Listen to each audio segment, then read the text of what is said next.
WTIM. You're listening to WTIM, your information station, and our morning show brought to you by People's Bank and Trust, where they put people first, and Landmark of Taylorville. I'm your host, Grayson Bauman. Joining us in this segment, Dr. Kent Redfield. Dr. Kent Redfield is a professor emeritus of political science with the University of Illinois Springfield. Dr. Redfield, how are you this morning? Just fine. Good to be here. Glad to have you here as always. And you've provided a list of things that kind of continues a conversation and also picks up on a brand new one. So I'm excited to jump into those things here today. Federal actions on immigration enforcement, fighting crime in Chicago, news now that it might be coming the way of Memphis. What are you making in the last month since we spoke to you about troops being federalized or at least moved into our cities on that federal level? What are you making of the last month and the news that's come out of it?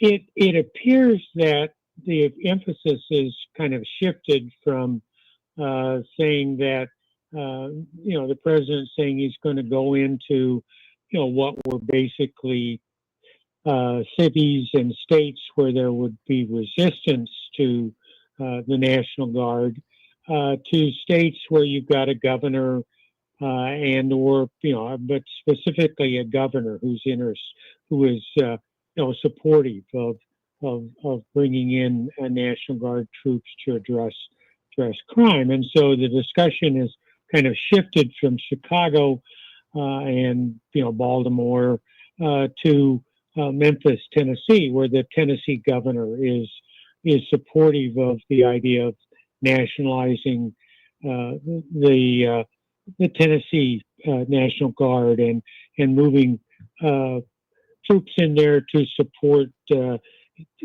police department and do patrols and stuff. And so while putting the National Guard into Washington, D.C.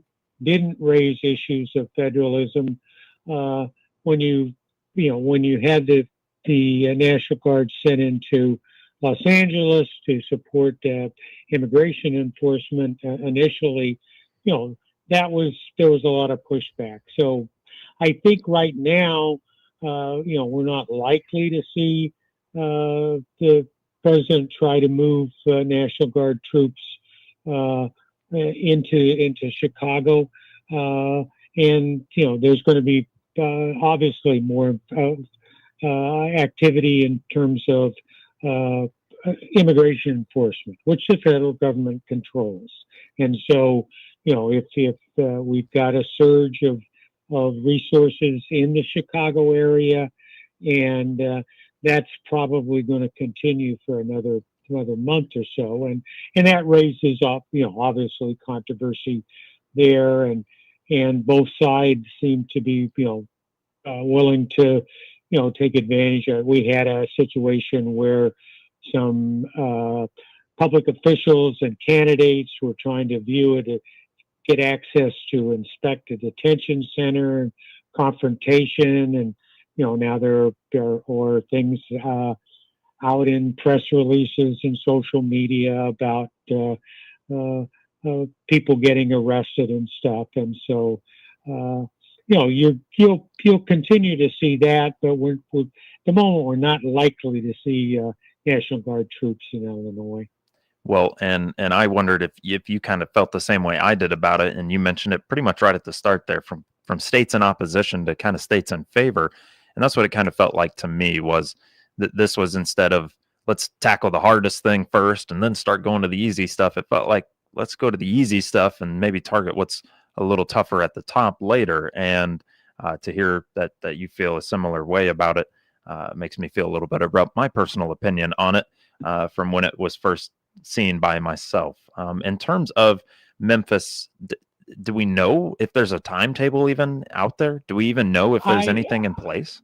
I do not believe that we've done, that it's that specific, but it has been, these days the news cycle runs so quickly on so many different things. It's really hard to keep track, and either with the national news, local news, and then international, in Gaza, Ukraine. So there's a lot on the plate, and that's I think the emphasis is going to be more on immigration, things that the federal government can control, and then looking for opportunities to they'd like to build support for the idea of and local areas would like to find ways to cooperate in terms of resources. If you're, it's always better to have more people pushing in the same direction, and rather than if you're fighting each other, then that takes attention away from what you really want to do, which is reduce crime. Well, and when you have 50% going one direction and 50% seemingly the other, then nothing changes, and you kind of wonder what could happen from it. Yeah. So, and something that you mentioned there, like that surge in ICE activity. Well, there's also been a surge, obviously, in the last couple of weeks since we last talked to you, in the conversation around political conflict, political violence, and that came with the assassination of Charlie Kirk. I'm wondering what has been seen in response to that. Maybe not so much on the social media side, but more so in the state of Illinois. What's the response been to this act of political violence, and maybe ensuring that it doesn't happen again? Well, most of the reaction, from public officials or responsible people, has been, that decrying political violence. No one should suffer violence because of their opinion. Political speech is protected under the First Amendment, and I think that should be the case. But there certainly has been a lot of discussion and pushback about what's contributing, and should and specifically are there things that might be pursued at the state or the federal level to how can we turn down the temperature, and some of that has resulted in we're basically resurrecting the idea that, well, maybe we ought to be addressing hate speech. Maybe there's something called hate speech that should be the federal government or the state government ought to make criminal. And the First Amendment and the Supreme Court decisions around it are very clear that speech is protected, and objectionable speech, outrageous, hurtful speech, all of that is basically protected from government action. You cannot criminalize political opinions. You cannot criminalize people being hateful or harmful, in written speech. But when we get in these periods where there's just people are really upset and they're just trying to find ways to deal with the situation, then you get calls for hate speech. But clearly, unless you're inciting somebody to riot, making a direct threat, unless speech is really tied to action, then you can't you can't just classify it and then have somebody in government deciding where did that cross the line or not cross the line. So the Attorney General had talked a little bit about hate speech and how we should be differentiating that from regular speech.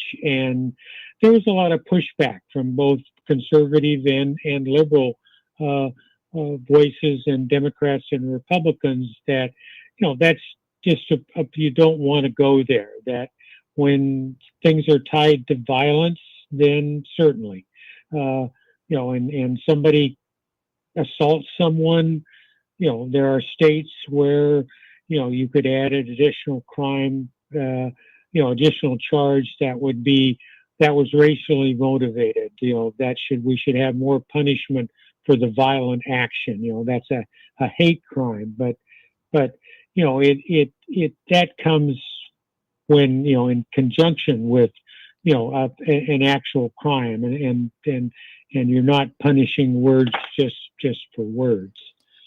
It's a strange part or place to kind of be in with the First Amendment right now. I think about the sidelining of Jimmy Kimmel as it goes right now, and that concerns me a little bit. You're getting into a place where I'm not so sure you want to toe the line.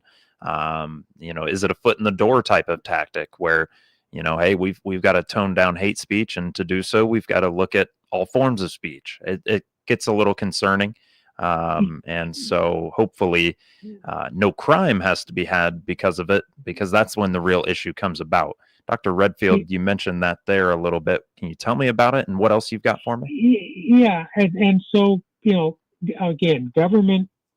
First Amendment says government shall make no law. I mean, and so this is about government. And when you are in a private employment situation, then if you're a school teacher, you have First Amendment protections because that's the school board is in fact government, and so but if you're an at-will employee, if you work for an insurance company, it depends on the state whether or not there are protections against someone, an employer saying, I don't like what you said on social media. I don't want, I'm going to fire you. And that's a situation where it depends on, whether there are some protections within, state laws, and some states have them and some don't. But at-will employees, whether if you don't have union protection, if you don't have employment contract protection, then you're vulnerable. It gets even more complicated when you have a situation like the Jimmy Kimmel situation, where he has a contract with a public media group, and the public media group is regulated by the Federal Communications, the FCC, and the head of the FCC is raising objections about what Jimmy Kimmel said on his television program. And if you are in a private employee at will kind of situation, you've got a contract. They have to honor your contract, but they don't have to necessarily air your program. And so it gets a lot more complicated when people are, generally if it's just private action, on your social media account, then you have First Amendment protections.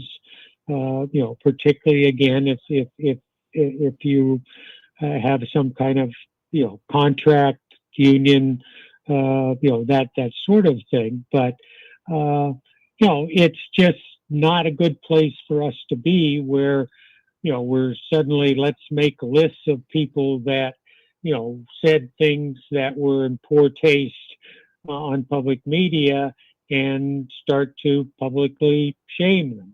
We have had a big pushback against cancel culture, and it shouldn't matter whether you agree with someone's opinion or not. There should be some limitations and guidelines, and they do exist. But when people are very, very upset, which when you get a political assassination, then they're going to be, emotions are going to be very, very raw. And so, you hope people are out there trying to calm the situation rather than pouring gasoline on the fire. That unfortunately doesn't always happen. No, it certainly doesn't, and that's what we need right now is something to kind of put out the flames a little bit here. But you mentioned it there; it's kind of getting in now to also employer rights and what they're at will or rightfully able to do so. So because if it harms their product or their company, then you got a whole nother case when it comes to that. Well, Dr. Redfield, we better take ourselves a quick break, and then we'll have a short little time to get back to you here in just a moment. But let's do so. You're listening to WTIM, your information station, and our morning show brought to you by People's Bank and Trust, where they put people first.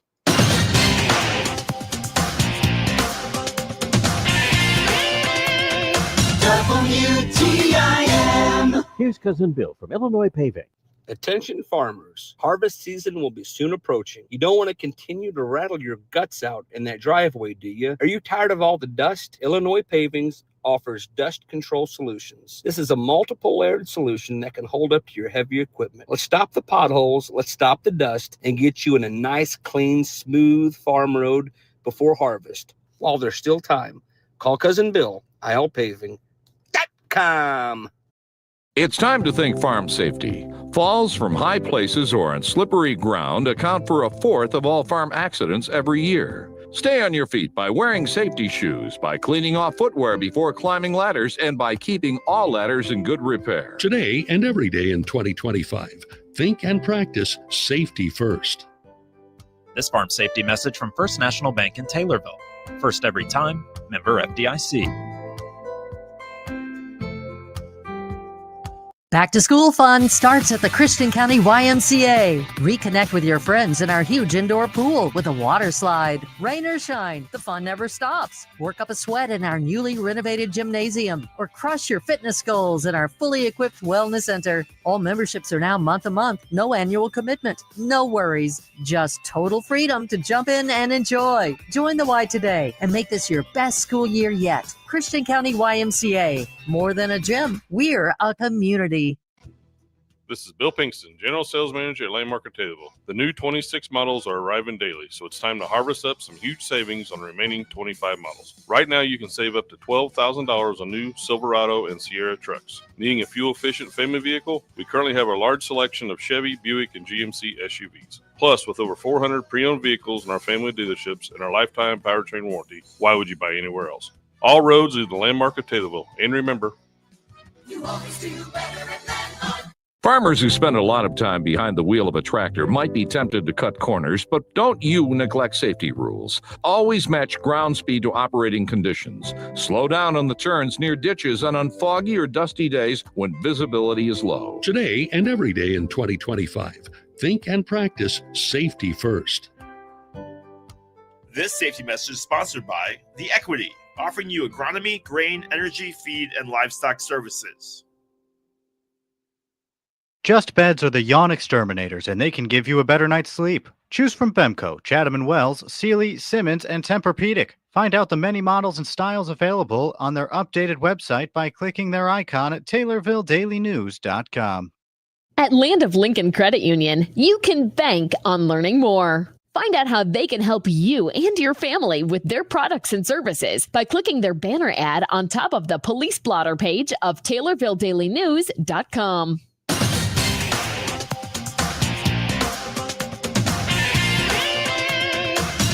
WTIM. And we're back with the WTIM Morning Show brought to you by People's Bank and Trust and Landmark of Taylorville. I'm your host, Grayson Bauman. Joining us is Dr. Kent Redfield, Professor Emeritus of Political Science.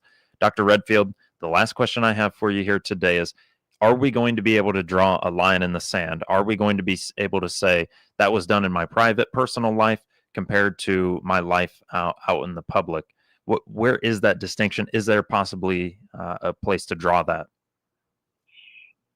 Yeah, I mean, absolutely. There, generally, you don't have protections in terms of your private employment unless there is some kind of state or federal law. Illinois does not have a law that limits employer action against employees for lawful off-duty conduct or political activity. And so, that is, there are states that have chosen to try and define that in terms of protection and absent that kind of specific drawing of the line, then, we know, it gets down to employment contracts, civil service, the union, those kinds of limitations, and you can't violate anti-discrimination laws Sure. and things. But so there is actually room for Illinois to think about whether or not it wants to join, states that have taken action in terms of lawful off-duty conduct, including political activity. So it's an area that if you should always be careful about what you say. First, and social media provides a megaphone that Yes. so it's individuals have to have to be aware of their situation. Be careful with how you conduct yourself. Well, Dr. Kent Redfield, thank you so much for joining us here and talking all things. Man, I just it's a crazy time again, and every time I seem to come on the phone with you, it's even crazier. So Well, always happy to talk. again, Dr. Kent Redfield, Professor Emeritus of Political Science with the University of Illinois Springfield, here on WTIM, your information station. The Big 870 WTIM Assumption Taylorville. 96.1 FM Taylorville. 107.5 FM Shelbyville. 107.9 FM Pena Nokomis. Weekend on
The following is the best of the WTIM Morning Show. Your information station, WTIM. Good morning. You're listening to WTIM, your information station, and our morning show. It's brought to you by People's Bank and Trust, where they put people first, and Landmark of Taylorville. I'm your host, Grayson Bauman. Joining us in this segment, we've got State Senator Steve McClure of the 54th District. Senator McClure, good morning to you, sir. How are you doing? Good morning, Grayson. I'm well. Glad to hear that you are doing well. And as things, kind of picking up here in midterms and election cycle and things like that, glad to hear you still got a level head on your end. Well, I wanted to start the conversation here today with your appearance out at the Labor Day parade down in Pana, what's said to be the largest downstate Labor Day parade. It sure felt like it on that Monday, September 1st. And just wondering, just a little bit about your involvement in it, getting out and seeing the folks and how cool that is for you on your end of things. Well, yeah, I enjoy it. Number from Litchfield, from the Litchfield office, Jenna. She works in Litchfield but lives in Pana. And so we know a lot of people in the area, and it's always great to see everyone. As you said, it's a huge turnout, and the weather was perfect this year. You could not have written better weather in a script. So it was a beautiful parade. It was great to be there and saw lots of familiar faces and met a lot of new people as well. So we really enjoyed walking in the parade and look forward to being there again. Very cool. Well, I appreciate you just touching on that for a minute, because I thought you being out there was a neat deal, especially just seeing you out interacting with people. I think that is appreciated on this end and on their end as well. Some other conversations that we wanted to touch on and talk about. Jim Edgar, been more recently in the news here, and I'm wondering what you're kind of making out of everything that you've seen and heard. So I go back a long ways with Governor Edgar. My mom was his director of personnel when he was Secretary of State. So I met him first when I was a very young man. And so through many, many years, I've known Governor Edgar, and he has been someone who's given me advice and has also been a person who has really tried to make it so that younger people get involved in politics. And he was always known for trying to encourage people around him and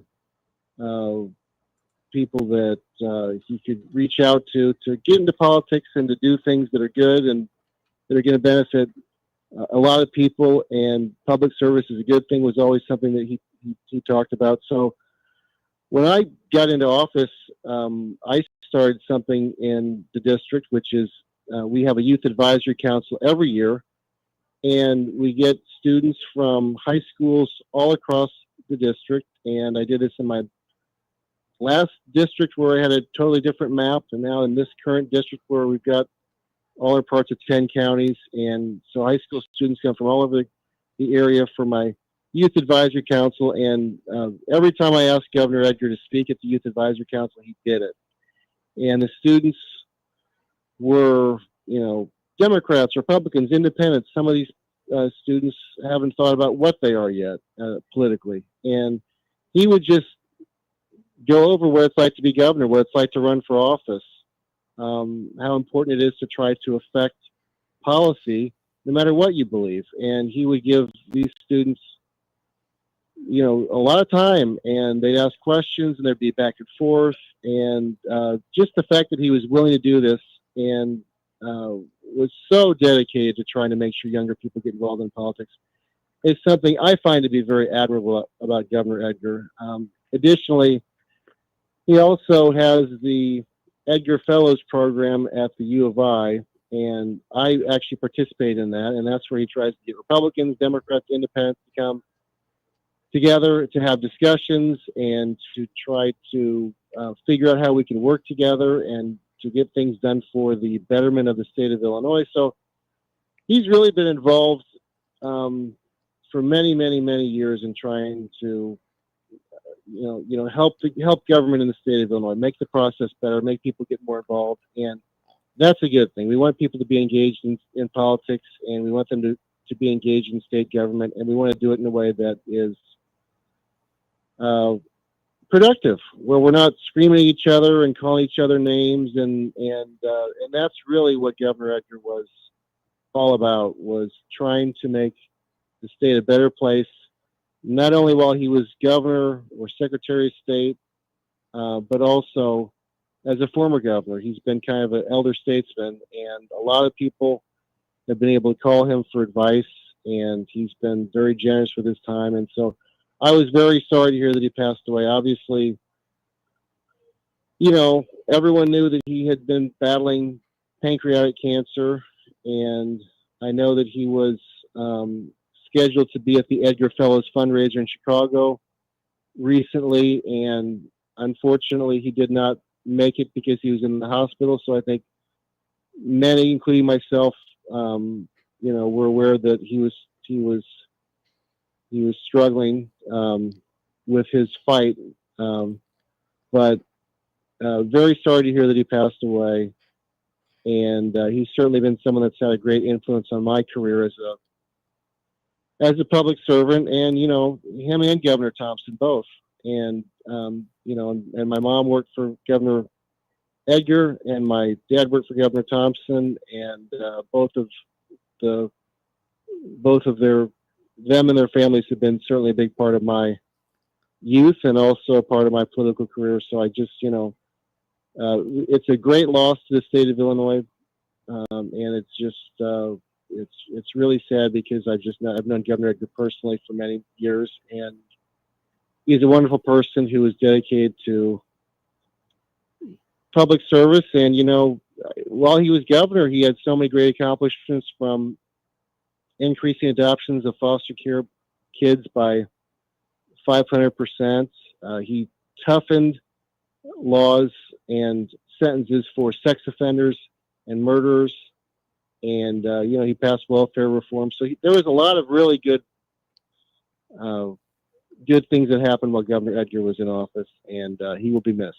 Well, and very cool for you to share that kind of personal background on it as well, and kind of makes a little more sense to me now where your participation in politics, especially on the Illinois side of things, comes from, with your mom and dad having been so active in it. But as somebody that born in Charleston, raised in Charleston, it was certainly a topic of conversation that he was, kind of from Charleston. I don't necessarily know if he was born in Charleston, but grew up there, and then attended Eastern Illinois University, and went on to become governor. And to be a two-term Republican governor in the state of Illinois seems almost unlikely and kind of crazy now at this point. But to know that happened just 25 or so years ago now is pretty cool. So that's a little piece on Jim Edgar, who recently passed away, I believe, on Sunday of this last week.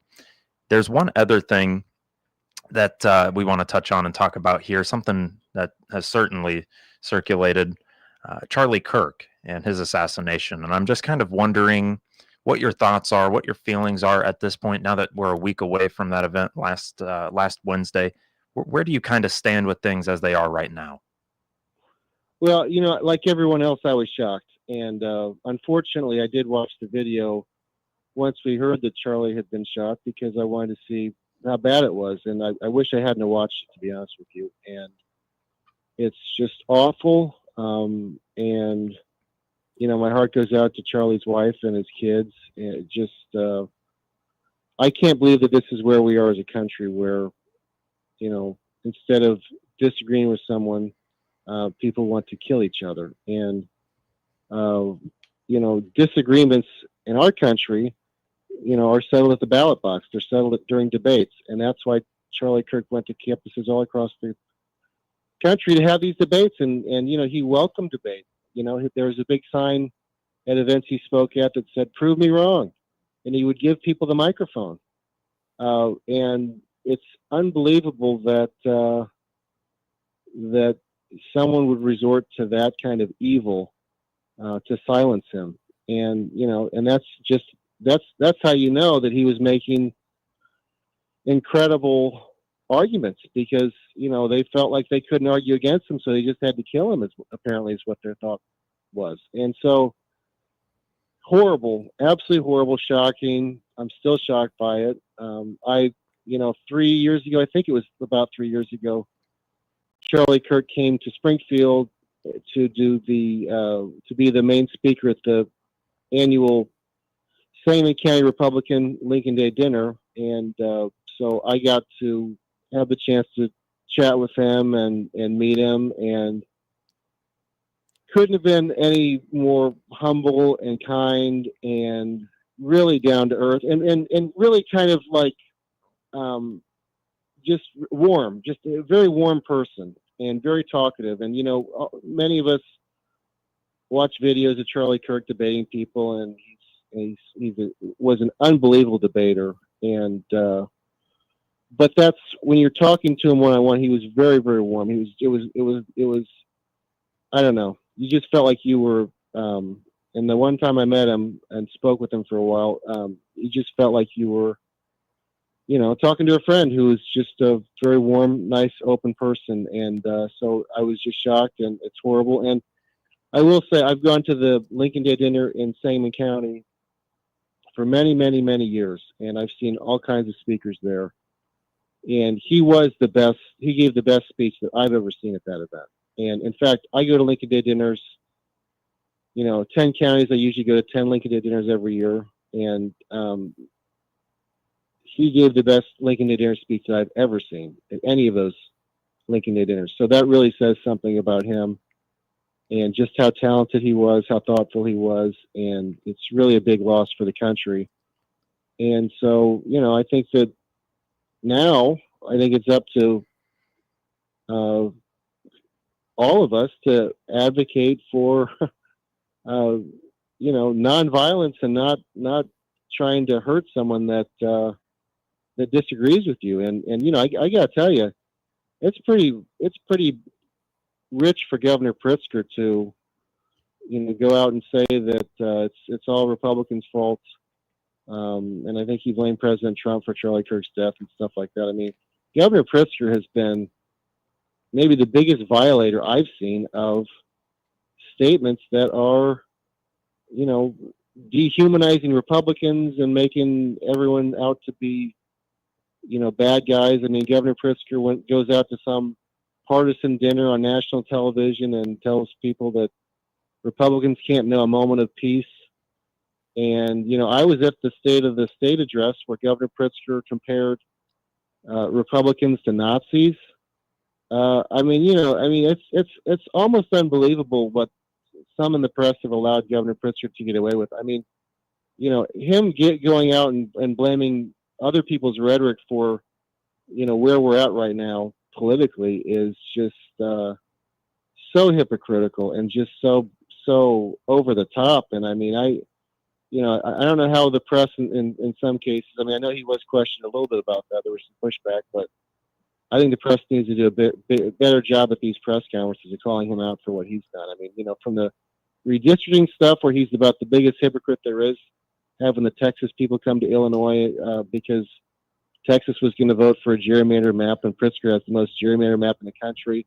And now we get him jumping on a microphone screaming about, saying inappropriate things directed at political opponents. And he's been about the biggest,